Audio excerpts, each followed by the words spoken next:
کی وفات کا وقت آ گیا، اسرائیل آ گئے وہ قبض کرنے کے لیے. تو عرض کی جبرائیل علیہ السلام سے پوچھا کہ آپ نے تو کہا تھا میں پیغام بھیجوں گا، 3 پیغام بھیجوں گا.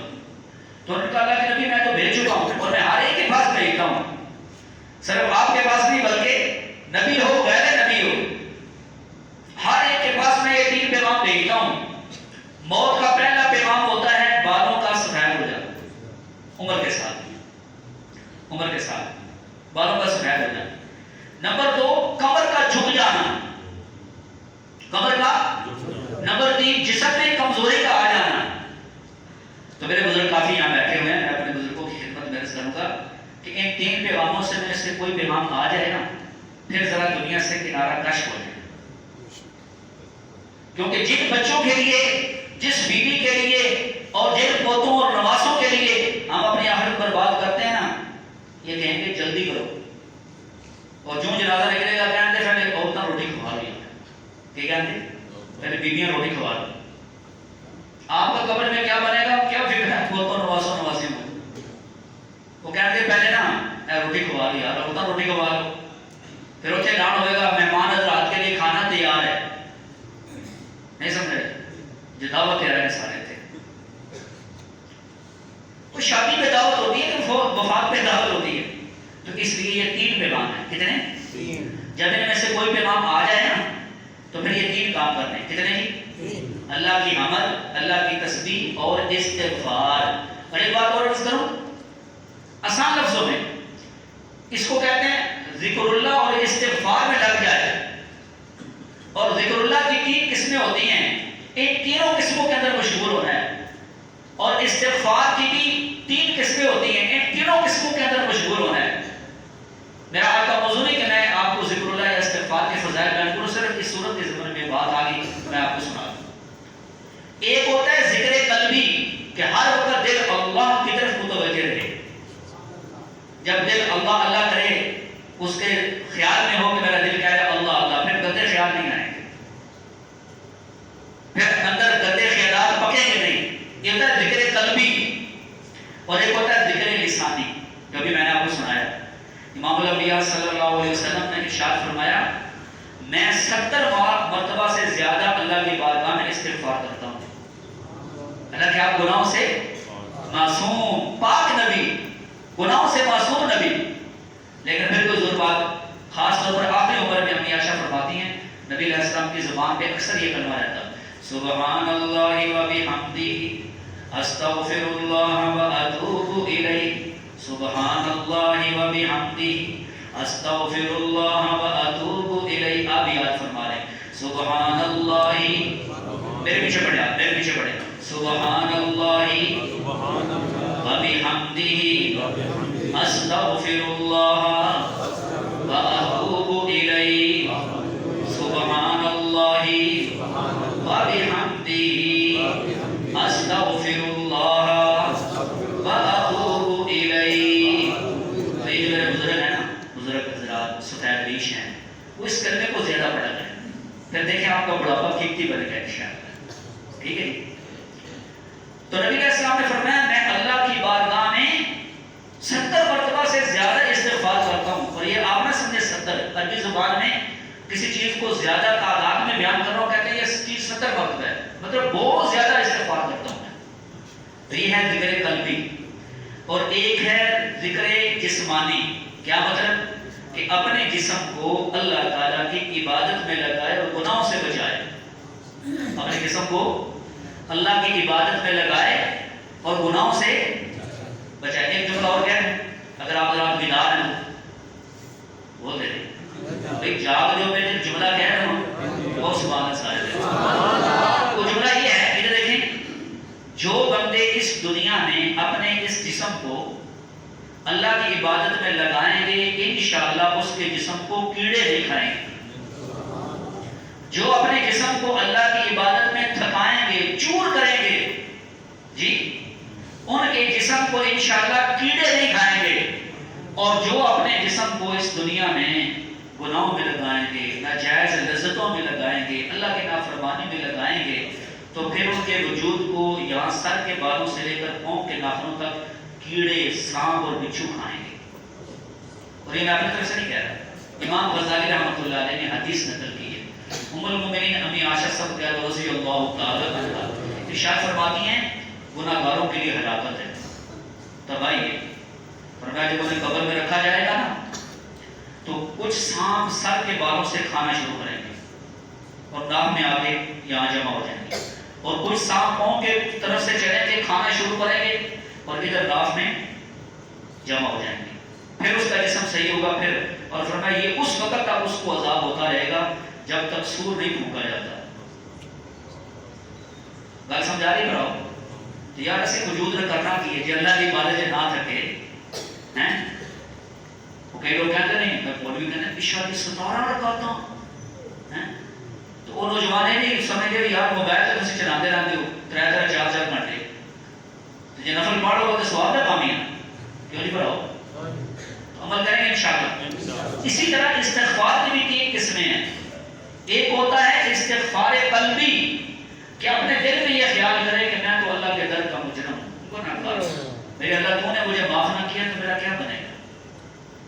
اور ایک ہے استغفار لسانی، زبان سے یہ کلمات جو بھی آپ کو پڑھایا ہے یاد فرما لیں، یہ کلمہ پڑھیں اور رات کو سونے سے پہلے 3 دفعہ یہ کلمہ پڑھیں، استغفر اللہ الذی لا الہ الا هو الحی القیوم واتوب الیہ۔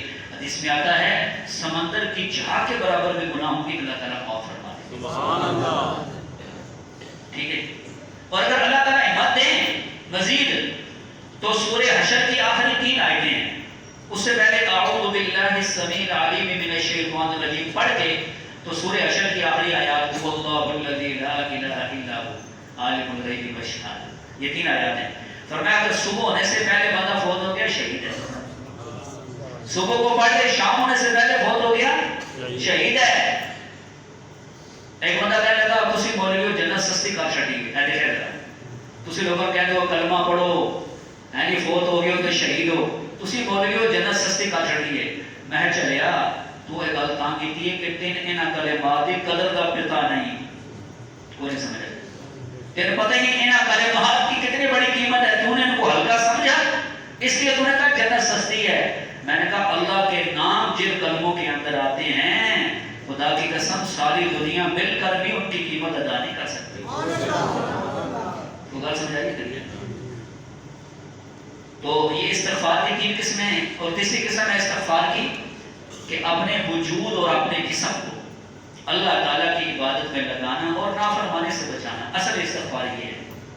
کریں گے انشاءاللہ، سارے بولیں کریں گے انشاءاللہ۔ تو یہ 3 کام ہیں، امن، تسبیح اور استغفار، جو اللہ نے سورہ نصر میں اپنے محبوب علیہ السلام کو حکم دیا، لیکن اصل میں یاد رکھو سنانا امت کو ہے، سمجھانا امت کو ہے۔ نبی تو بخشے بخشایا ہے، نبی جو کام کرتے ہیں اپنی امت کی تعلیم کے لیے کہ جب نبی یہ کام کر رہے ہیں تو تمہیں تو بدرجہ اولا یہ کام کرنا چاہیے۔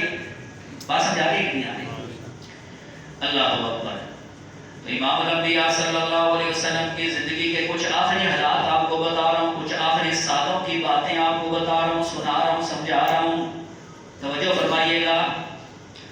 امام الانبیاء صلی اللہ علیہ وسلم نے جب آپ صلی اللہ علیہ وسلم بیمار ہوئے تو اس کے بعد آپ صلی اللہ علیہ وسلم نے مسجد نبوی کے اندر ایک خطبہ ارشاد فرمایا، وہ خطبہ بھی آپ کو سنانا چاہتا ہوں۔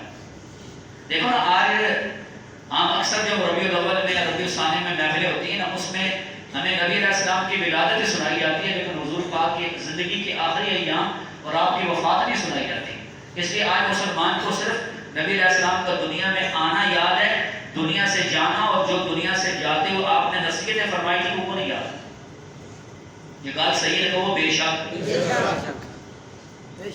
آج مسلمان کو صرف نبی علیہ السلام کا دنیا میں آنا یاد ہے، لیکن دنیا سے جانا اور دنیا سے جانے سے پہلے جو آپ نے وصیتیں نصیحتیں فرمائیں وہ مسلمان کو یاد نہیں ہے۔ اب ایمانداری سے بتاؤ نبی پاک صلی اللہ علیہ وسلم کی وصیتوں کو یاد رکھنا چاہیے کہ نہیں؟ امام الانبیاء صلی اللہ علیہ وسلم جب بیمار ہوئے نا تو کافی دنوں سے حضور علیہ السلام مسجد میں تشریف نہیں لائے، اور ایک دن آپ صلی اللہ علیہ وسلم نے غسل فرمایا، کئی کنووں سے پانی لا کے نبی علیہ السلام پر ڈالا گیا، آپ کی طبیعت میں کچھ بہتری ہوئی۔ تو آپ صلی اللہ علیہ وسلم نے فرمایا مجھے مسجد میں لے چلو. دو صحابہ کرام سیدنا علی رضی اللہ تعالیٰ عنہ، حضرت عباس رضی اللہ تعالیٰ عنہ کے سارے نبی علیہ السلام مسجد میں تشریف لائے. ابو بکر صدیق رضی اللہ تعالیٰ عنہ کی ابتدا میں نماز ادا فرمائی. اور یہ ہوتا ہے سند دینا قسم. کیا ہوتا ہے؟ آپ باقی وہ نماز پڑھیں. کوئی استاد بلا تشریح کے کوئی استاد اس کے شاگرد ہیں 100-200، انہوں میں سے کسی شاگرد کو بیٹا آپ نماز پڑھائیں اور پیچھے خود نماز پڑھے تو یہ گویا سند ہوتی ہے کہ میرے بعد یہی ہوگا امام. تو نبی علیہ السلام نے خود نماز پڑھی، ابو بکر صدیق کو آگے کیا، صدیق اکبر نے نماز پڑھائی تو سند ہوگی کہ نہیں؟ ٹھیک ہے. سارے مسلمان پر آ جڑے ہیں، انہوں نے بات سمجھ نہیں ہوگی. تو آپ صلی اللہ علیہ وسلم پھر منبر پر تشریف لائے اور آپ صلی اللہ علیہ وسلم نے اپنے صحابہ کرام کو ایک خطبہ ارشاد فرمایا.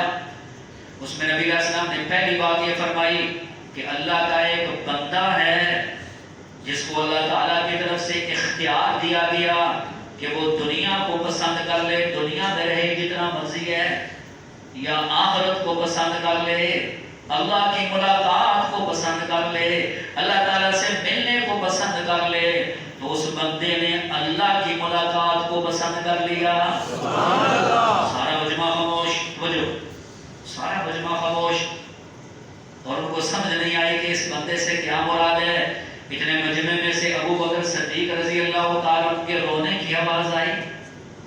فداک ابی و امی یا رسول اللہ. رو کر فرمایا کہ اے اللہ کے نبی میرے ماں باپ آپ پر قربان ہو جائیں. سمجھ گئے کہ اس سے مراد نبی علیہ السلام خود ہیں کہ آپ نے دنیا کو چھوڑ کے آخرت کو پسند کر لیا، اللہ کی ملاقات کو پسند کر لیا، اللہ کا پیغام دنیا میں پہنچا دیا.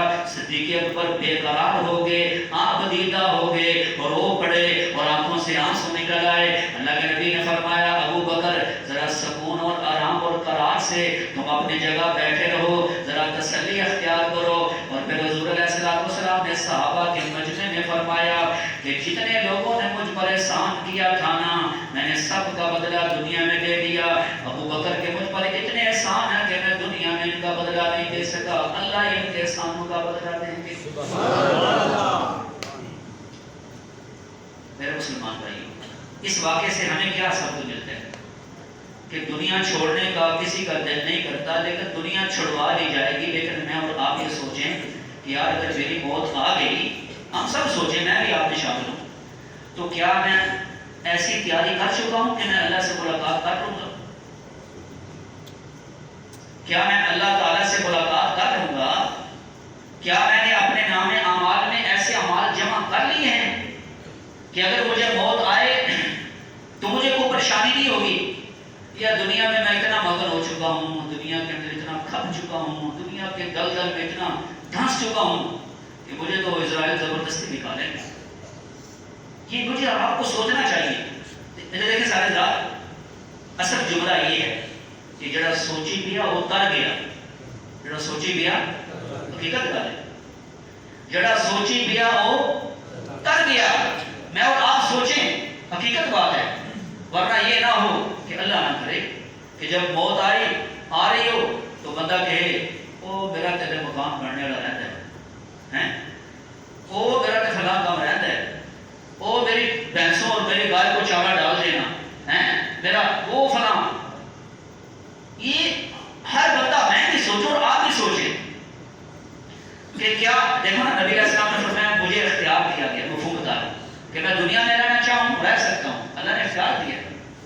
یا میں اللہ کو اور آخرت کو اختیار کر لوں، اللہ کی ملاقات کو پسند کر لوں. تو نبی علیہ السلام نے فرمایا میں نے اللہ کی ملاقات کو. حدیثوں میں آتا ہے، ادھر دیکھیں نبی علیہ السلام کا آخری وقت ہے، بخار شدید، حضور پاک کو بخار تھا.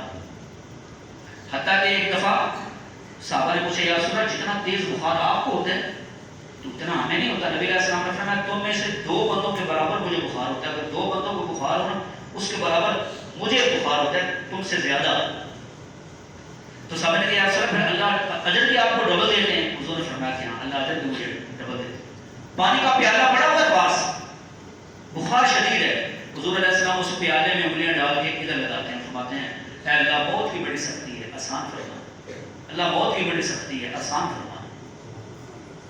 ٹھیک ہے، اللہ بہت ہی بڑی سختی ہے.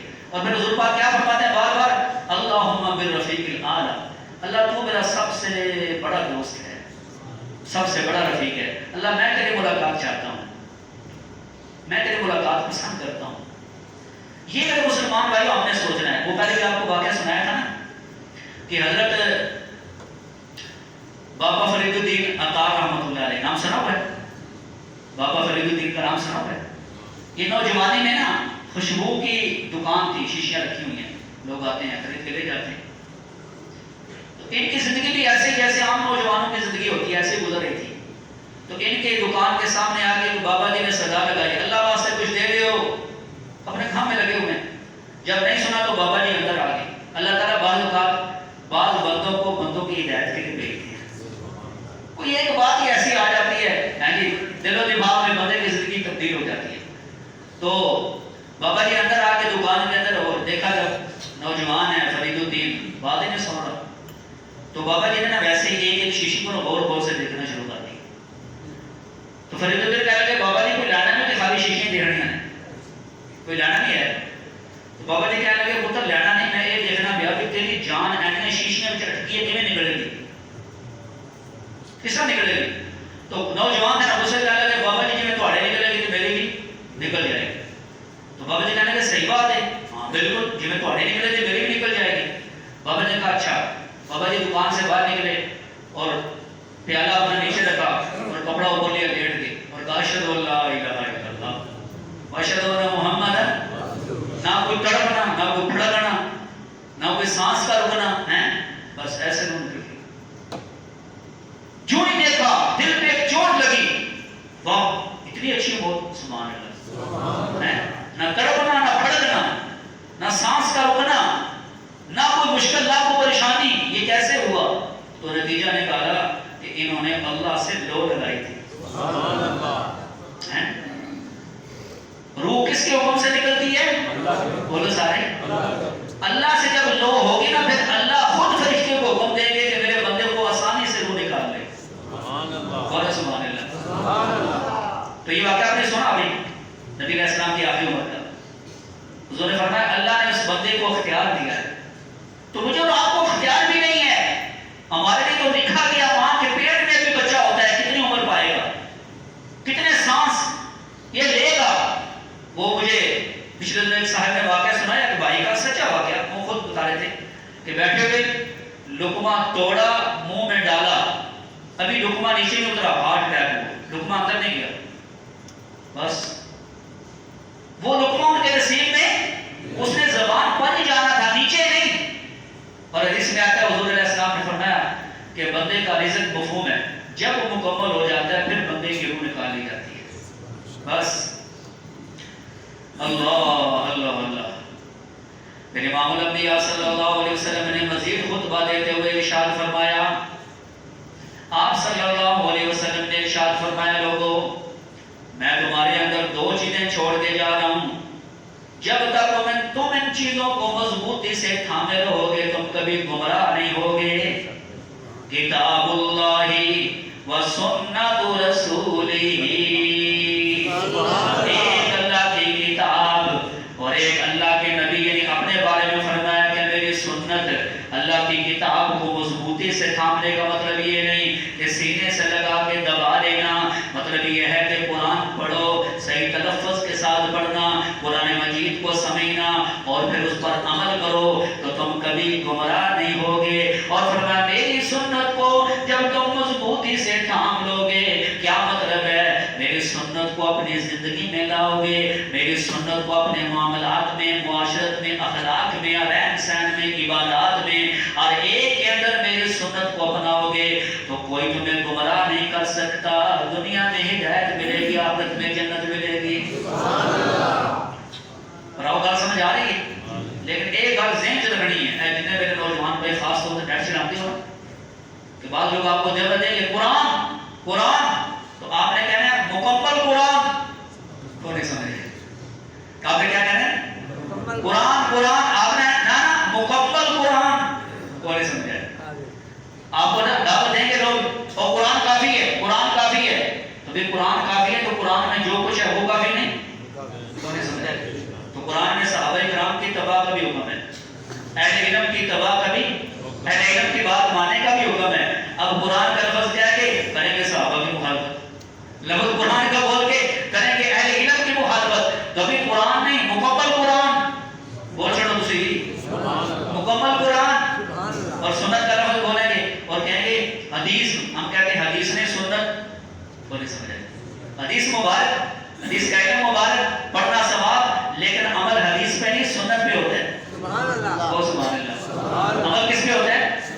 حضور نے فرمایا کتاب اللہ و سنت رسولہ، اللہ کی کتاب اور اللہ کے رسول صلی اللہ علیہ وسلم کی سنت۔ ہر سنت حدیث ہوتی ہے لیکن ہر حدیث سنت نہیں ہوتی۔ ایک بار میں پوچھے تو میں کیا لگا تو تسی بھی رفع جانا نماز پڑھ لیتے ہو، میں کیوں؟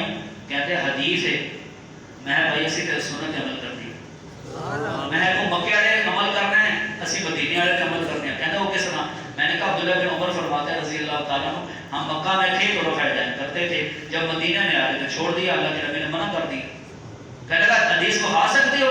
میں میرا رائے کہ نہیں کہیں وہ کھا سکنا۔ میں نے اس کے سامنے کتاب رکھی، کتاب پڑھنے لگا کہ نبی علیہ السلام تشریف لائے گھر سے باہر، بس نبی دیکھی ہوئی ہے بہت ساری، یہ جو روزہ مبارک ہے نا اسی سے نبی علیہ السلام باہر نکلتے تھے، ٹھیک؟ آگے لکھا ہوا ہے آدم صلی رسول اللہ، آگے ہے ریاض الجنہ جہاں پر آپ ماشاءاللہ نمبر وار نماز پڑھتے ہیں۔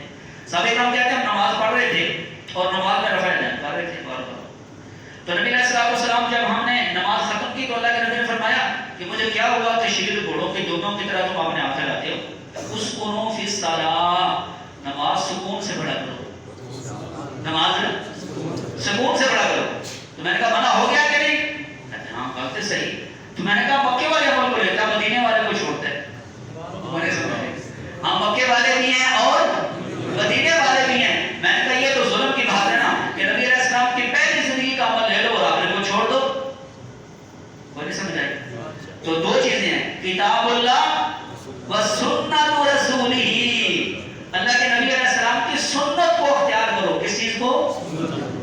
اور میرے مسلمان بھائی آخری بات، ادھر آپ صلی اللہ علیہ وسلم نے جب آخری حدیث فرمایا کون سا؟